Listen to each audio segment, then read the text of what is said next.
We've conditioned ourselves to entertain anything except those things that make us better mentally, emotionally, and physically. It's so easy to get caught up in social media when we're having a bad day, but it takes real strength in order to sit with those emotions in silence, reflect, and analyze those feelings without being negative. Social media is a powerful tool that can be used to enhance your life if used properly. It's like food.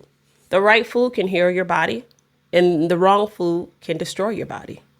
And the beauty of it all is that you have control on which route you take, whether it be the negative one or the positive one.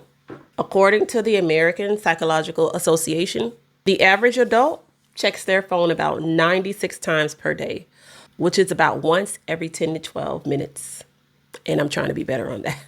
I can't tell you how many times I put down my phone, going off to do something else, and just automatically, it's like my brain doesn't even think about it because it's on autopilot. I'll go and just pick the phone up after maybe 1 minute, just picking it up.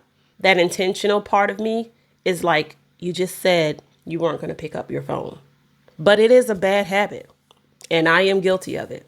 What I had to do was change my focus on how I utilize social media, change my interest on social media to only show me things that were educational, enhancing me mentally, emotionally, spiritually. I was intentional about what kind of content I was putting in my mind, in my thoughts on a regular basis.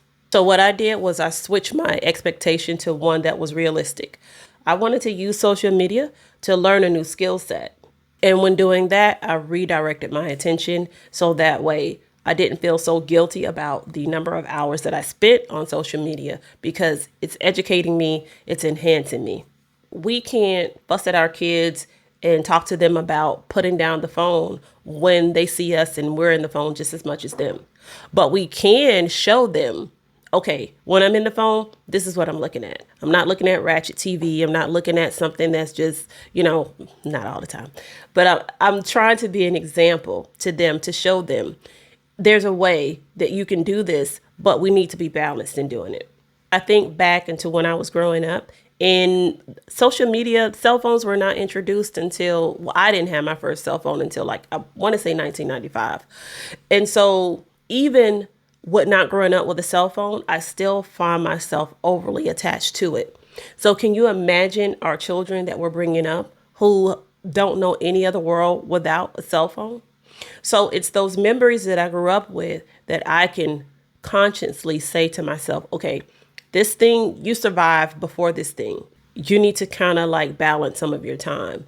But those, like my daughter and my kids, they've always had cell phones. So they're not able to have that inner conversation to balance themselves. And that's another thing that we need to be mindful of when talking to our kids and trying to help them make better decisions and choices. I was looking at a study and it said that the average adult loses 3 hours a day with unintentional scrolling. And that comes up to about 45 days per year. So what I wanted to do is start incorporating small things at home. And so one of the things is I wanted to be intentional about at simple things like at the dinner table. Don't be so head down in your phone. Put your phone aside. Focus on your meal. I think that, I don't know, maybe it's because I'm Gen X, but I think the most disrespectful thing is that if you're at a restaurant and you're sharing a meal with someone and everyone is just constantly in their phone. Because, at that point, you could have stayed home for all that. But I want to be honest, I did catch myself doing it too. But it was out of a reaction because it was what everyone else was doing.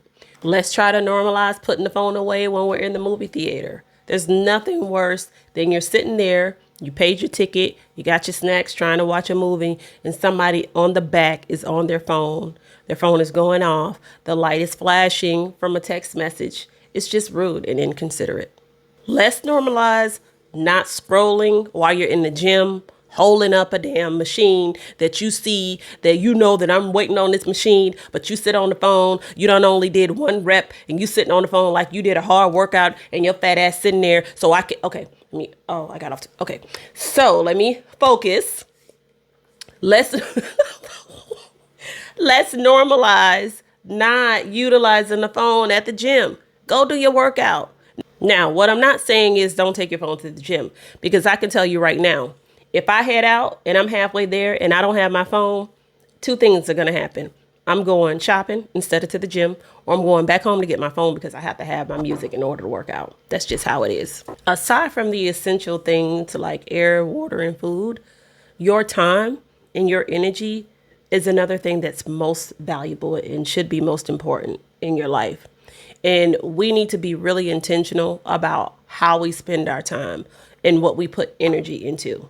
And one of the things that I like to practice is that when a situation is occurring, I ask myself first, is this something that you can control?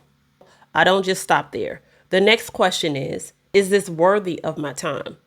Because just because it's within your control doesn't necessarily mean that it's worthy of your time.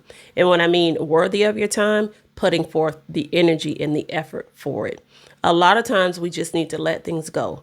Let things go, analyze, reflect, learn from it, just let it go. Most important thing that you should ask yourself if you're hesitant on giving it your energy, ask yourself, is this something that will enhance my life and help me grow? And if the answer is no, you have your answer. If you like this content and for more in detail videos that are a little longer, visit my YouTube channel at Birth Family Not My Family. Remember, I'm not for everybody, but I can be for you if you need me to.